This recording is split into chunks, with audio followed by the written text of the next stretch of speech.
Welcome to the Hughes Optioneering Weekly Workshop, where we scientifically engineer trades for greater profit potential. This is the disclaimer slide. You can pause to read it. We're going to move on. Today we're going to look at FCX, or Freeport-McMoRan. FCX is a mining company, mines gold, silver, copper, and other metals and minerals. Here's the barchart.com technical opinion rating for FCX. The bar chart rating is a 100% buy, with a strengthening short-term outlook on maintaining the current direction. Long-term indicators fully support a continuation of the trend. According to Prime Trade Select rules, a stock is in a bull trend on a monthly basis if the stock price is above the 10-period or 10-month simple moving average. The monthly chart shows that FCX is well above the moving average line, so the monthly trend in FCX is up. Now we're going to look at the daily chart. A stock is in a bull trend on a daily basis if the 50-period or 50-day exponential moving average is above the 100-day exponential moving average. The blue line is the 50-day EMA line, and the green line is the 100-day EMA line. The blue line has been above the green line since last month, so the daily trend in FCX is up. Next, we're going to look at a daily chart that displays the Keltner channel. As a rule, we don't want to buy calls if the stock price is above the upper Keltner channel line. Anywhere inside the Keltner channel or even below the Keltner channel is fine. FCX is below the upper Keltner channel line, so FCX is inside the buy zone. Since the trend is up, we want to buy a call. FCX has plenty of option chains to choose from. We're going to use the May 17 option chain. Right now, the May 17 options have 27 days to expiration. Here's the FCX option chain for May 17. FCX closed at 49.61 on Friday. That means any calls on the list from 30 to 49 are in the money. Let's take a look at the profit potential for purchasing the 50 strike call, which is the closest strike to the current price of the stock. The bid-ask spread for the 50 call is 3 to 310. We try to enter at the midpoint, so we'll use 305 as the buy price. Our call option calculator shows the profit potential for this call based on FCX price changes at option expiration from flat to a 12.5% increase in price. We can see that if the FCX stock price is flat at 49.61 at option expiration, the 50 call will lose 100% of its value. Ouch. This is an unacceptable risk. That kind of loss can wipe out our trading account in a hurry. We developed what we call the 1% rule to help us avoid this kind of risk. The 1% rule says to limit the time value portion of the option we buy to 1% of the stock price. That means the stock only has to move up 1% for the call option we purchase to break even and start profiting.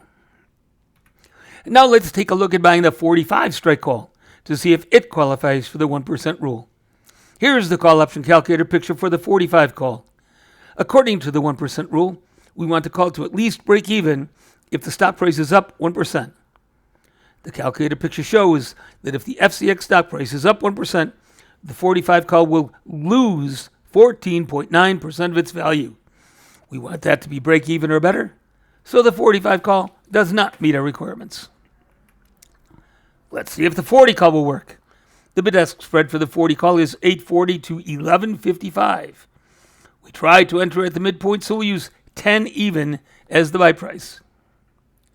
The 40 call works.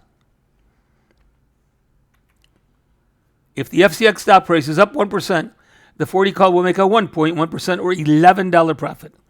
That's better than break even, so the 40 call is the one we'll buy. The call option purchase calculator also shows that if the FCX stock price increases by 2.5%, the 40 call will make an 8.5% or $85 profit. If the FCX stock price increases by 5%, the 40 call will make a 20.9% or $209 profit. If the FCX stock price increases by 7.5%, the 40 call will make a 33.33 or $333 profit. The 10% and 12.5% numbers are also displayed. You can see that the profits get better and better. And notice that if the FCX stock price does not make the expected move up and remains flat at expiration, the 40 call would only lose minus 3.9% or minus $39 compared to the minus 100% or minus $305 loss for the 50 strike call that we looked at earlier. Now we want to review a call option debit spread, aka a vertical call spread. For this spread, we want to buy to open the FCX May 17 expiration 42 strike call and sell to open the May 17 47 strike call. We're going to base our entry prices on the midpoint between the bid and ask prices. That means we'll buy the 42 call for $9.30 and sell the 47 call for $5.45. $9.30 minus $5.45 equals $3.30. So the entry price or debit cost for the spread is $330.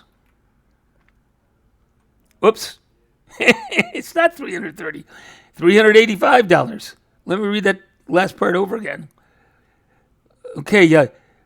So that means we'll buy the 42 call for $9.30 and sell the 47 call for $5.45. $9.30 minus $5.45 equals $385. So the entry price or debit cost for the spread is $385.